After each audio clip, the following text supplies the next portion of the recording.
Ya, kembali lagi bersama aku di sini Asmaul Irfan. Di kesempatan video kali ini, aku akan membahas terkait mengenai materi uji Pirate Sample T-Test dan tabel distribusi frekuensi pada aplikasi SPSS. Nah, sebelum itu seperti biasa di sini aku akan menjelaskan terlebih dahulu pengertian dan kegunaan dari uji Pirate Sample T-Test dan tabel distribusi frekuensi. Baiklah, langsung saja ke materinya. Di sini ada pengertian Pirate T-Test. Pirate T-Test merupakan uji parametrik dan dapat digunakan pada dua data berpasangan. Tujuan dari uji ini adalah untuk melihat apakah ada perbedaan rata-rata antara dua sampel yang saling berpasangan atau berhubungan. Kemudian di sini pengertian distribusi frekuensi, yaitu sebuah daftar tabel atau diagram yang menunjukkan frekuensi sebagai kejadian dalam suatu sampel. Setiap butir atau baris dalam tabel menunjukkan frekuensi atau jumlah terjadinya nilai dalam kelompok atau interval tersebut. Tabel distribusi frekuensi dibuat agar data yang telah dikumpulkan dalam jumlah yang sangat banyak dapat disajikan dalam bentuk yang jelas dan baik. Nah, itu dia pengertian dan kegunaan dari uji Pirate Sample T-Test dan tabel distribusi frekuensi. Selanjutnya di sini aku akan melakukan pengolahan data uji Pirate Sample T-Test dan tabel distribusi frekuensi dengan menggunakan aplikasi SPSS. Oke, di sini aku akan langsung melakukan pengolahan data uji Pirate Sample T-Test dan tabel distribusi frekuensi dengan menggunakan aplikasi SPSS. Baiklah, di sini langkah pertama beralih ke variable view, kemudian aku akan mengetik di kolom name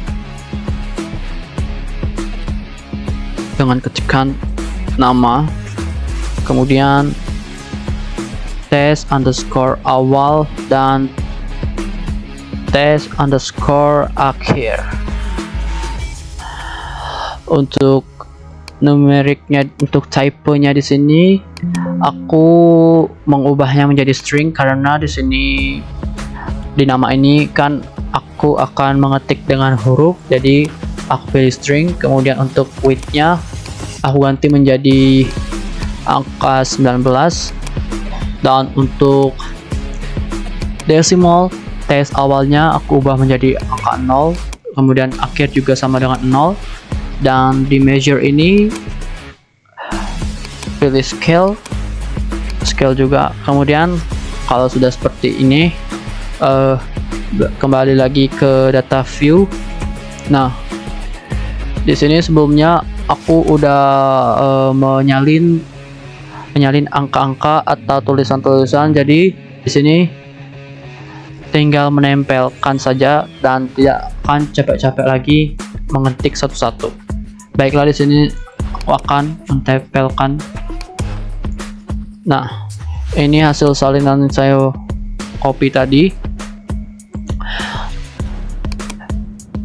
Kemudian kalau sudah seperti ini, pilih analyze, kemudian pilih compare amends dan pilih Pirate Sample T-Test. Nah, setelah aku melakukan langkah sebelumnya, akan terbuka jendela Pirate Sample T-Test. Masukkan variabel dari sampel berpasangan pada kotak variabel. Pada kolom variabel 1, masukkan variabel pada kondisi pertama. Contoh, tes awal ini aku masukkan, dan variabel 2 masukkan variabel pada kondisi kedua. Contohnya di sini aku masukkan teks akhir. Jadi variabel 2. Kemudian klik OK.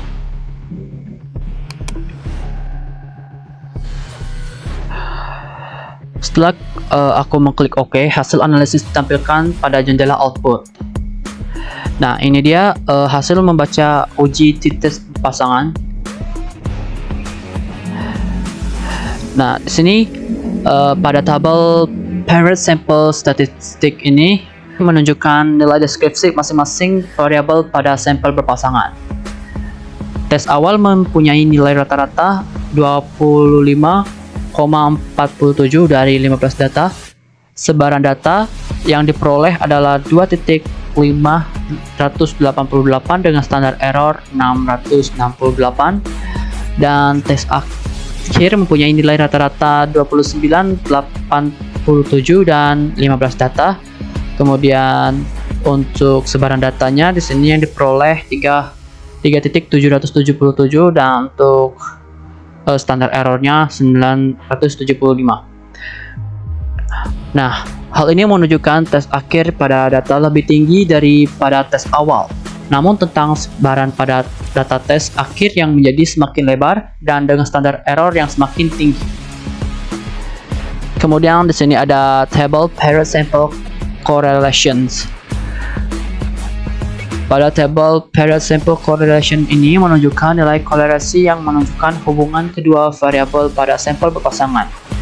Hal ini diperoleh dari koefisien korelasi Pearson bivariate untuk setiap pasangan variabel yang dimasukkan. Dan yang terakhir di sini ada table parent sample test.